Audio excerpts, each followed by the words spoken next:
Oh, hi. It's your old pal 78 Chuck. In there is. Bluick. This is shit. Alright, so I went through and I got some spot touch-up areas. When I block sanded, I wore down to metal or areas that just needed a touch of fill. And I wrapped up all of my parts and pieces. There's all that. And now I just got to go through one last time. And this is mostly going to be wet sanding. I think I got a pretty smooth coat this time. I went a little bit heavier in some spots with it. That grommet was for the gas filler. That I must have missed and it was kind of showing through. So sprayed that little area out a whole bunch of times and it gave me an opportunity to kind of nice up this corner. I ended up putting a lot of paint under here. This is heavily pitted, so I really wanted to build this up. I think we'll be good enough for the Bluick. It's certainly a lot farther than I had anticipated going. I mean, we think about the whole car looked like that before. So then I think what I'm going to do is I'm going to leave everything the way it is. I'm going to put the sealer on. Then I'm going to take all my plastic off again on the car. Take those doors off. And I got to blend that corner over there, which I'll probably just reseal over the paint and just shoot it all so it's nice and uniform.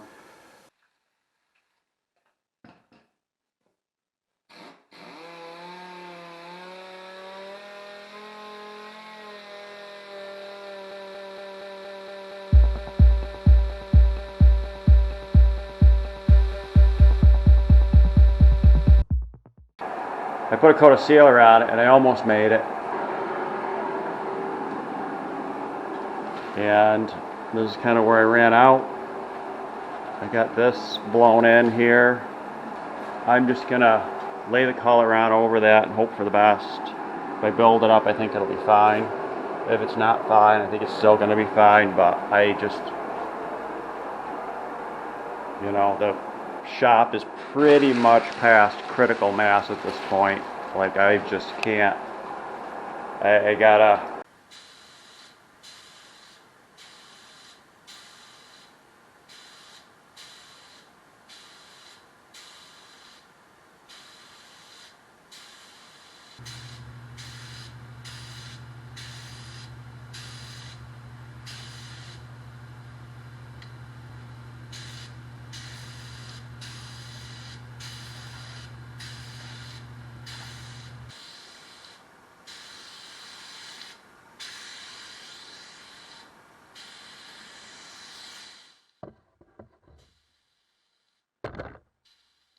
well, this came out pretty horrible.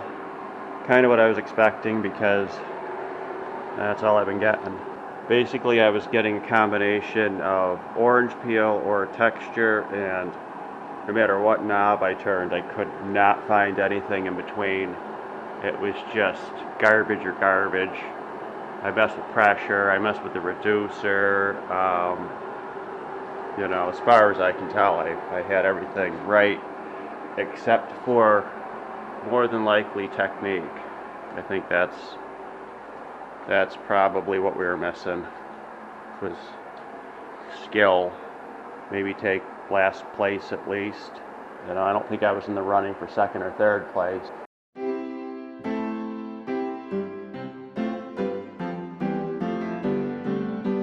If I could go back in time to the day when I first started on this thing, I would tell myself, leave it outside. If I knew then what I know now, there's no way in holy hell I would have ever started this.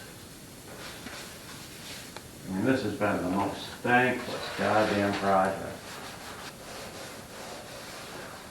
I'm going to sand in brand new paint with a drywall sponge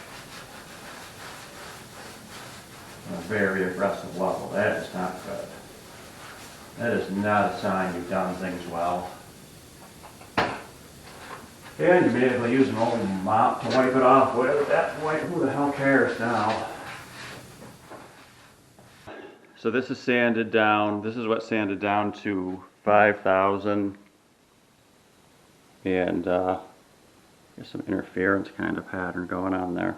Anyway, this here is just sanded down with 220. And I mean, it's a mess. Like this is shit. But I think it's savable shit. I don't know if I really captured this before, but I'll try to get in there on my texture finish here. There, you can see it there. You know, I think that's considered dry. And if I go wet, I get orange peel. If I pull back a little bit, I'm dry. So I went to the body supply store and I said, for the love of God, help me. Along with picking up some sealer and some other goodies. What they recommended was putting the regulator right on the gun because of the hose pressure, whole thing, yada yada yada. Make sure I'm regulating my pressure at the gun. You know, other than that, they basically said I was doing everything right. To be honest, I'm very skeptical that that's going to be it because I've just dialed this gun in every pressure range you can imagine. I do get the hose, it's kind of like a bellows and it's blowing up, and for cutting and polishing and, you know, like around the on the body lines and the beads and stuff like that. Sealer. And I got a freebie. So they gave me this here and they said, here, take this and you can use this to set up your gun with and you won't be wasting your paint. So I thought that was pretty nice of them. You can definitely see why whoever didn't want the color, because it's awful. Mix some of that up. Try to figure out a way I can shoot it without getting this on the car, obviously. And see if I can dial the gun in better, because I have a lot more to do here. Alright, we're in the compressor room. Gonna see if I can isolate the error of my ways here. Each one of these connections restricts your CFM. This size connection anyways. So we might be getting the right pressure to the gun, but the volume of air might be pinched off by all the things I've got. So I've kind of got two regulators going on here. I got 1, 2, 3, 4 quick disconnects. I'm going to bolt this guy right on the compressor. I'm going to screw the hose right into here, and I'm not going to use any fittings. I'm just going to come right off of here. And then on the end of the gun, I'm going to put my new regulator. I'll change this out, and I won't even use a connection there. I'll just screw the gun right into the filter. And all right, well, this is what we got. We got to crank this guy up to about 70. We got all hard connections right up until here.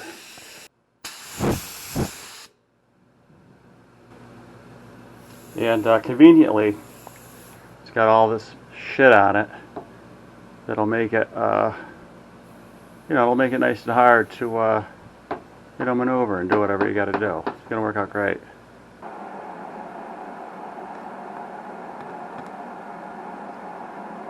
That's right, Easter's here already. Look at that pop dough.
So, no better. I finally feel like right here is where I got the gun dialed in right. That was where it wasn't working, and I kept dialing it in. And I feel like over here, I think that's where I want it. Can't leave well enough alone. Well, it wasn't well enough, but I felt like I was going to come back and do down under there, and then the firewall, and behind the hood seal, and I was just going to rig up the tent again in the future to do that. And I just don't want to do this no more. I want to be done with this. So I think the right thing to do is rip the fenders off, scuff this down. Not going to go crazy, just get it close, because in here it doesn't really count for much. But it does need to get done because it was pretty ugly looking.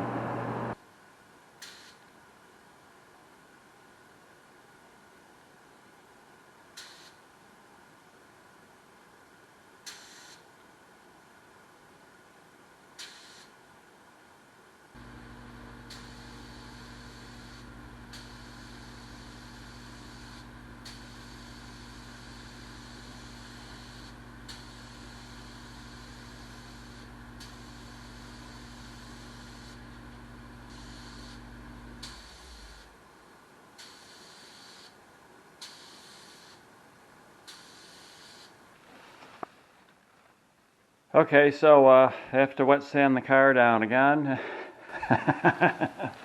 Since I'm in the continual cycle of painting, I decided to put the rocker panel and some of the stuff back on because it's painted on the back side now. There's no reason I can't.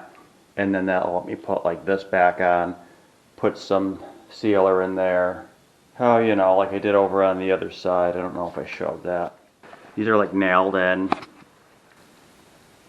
and then your seam sealed.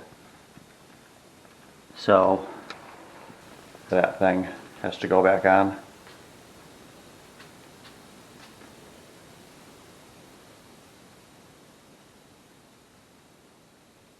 I said it looks like Gargamel finally got the Smurfs in here.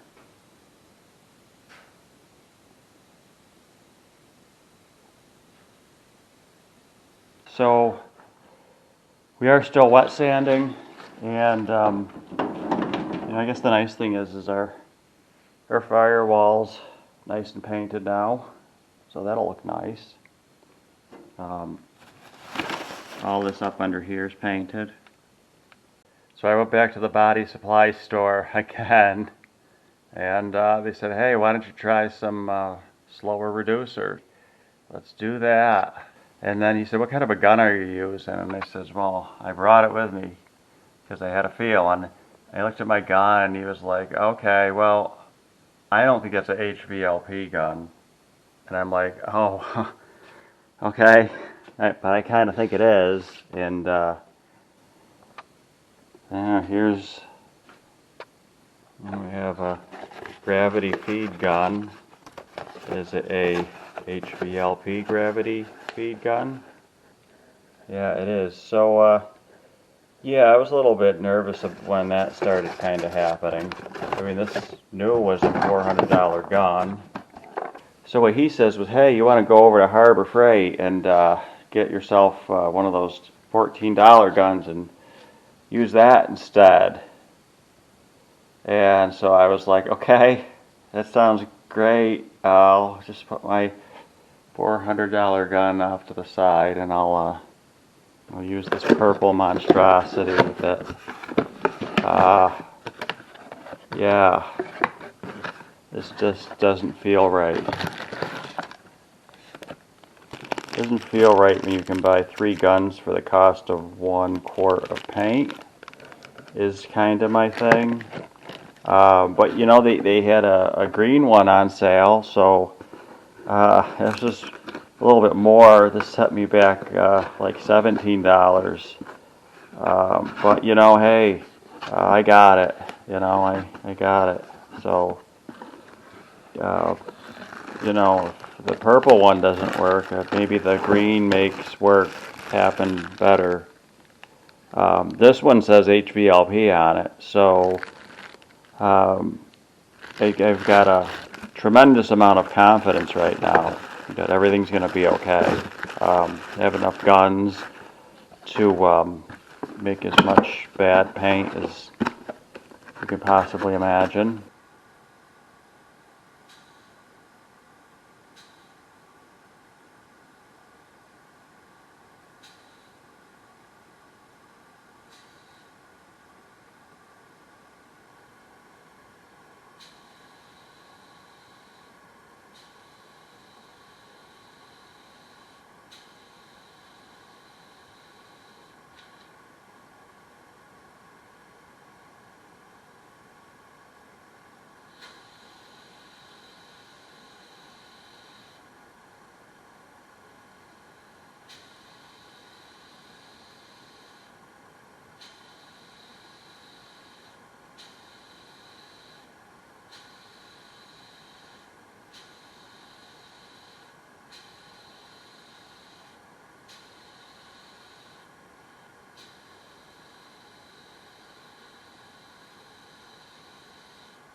Well, the purple gun might have done a little bit better, but it's still pretty orange peely. And in all of my doing this time I forgot to use a tack cloth. So, I guess it doesn't really matter. This is where I was trying to dial in the gun. And, yeah, I don't know what's going wrong. But I'll get to doing some wet sanding.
da da da da da da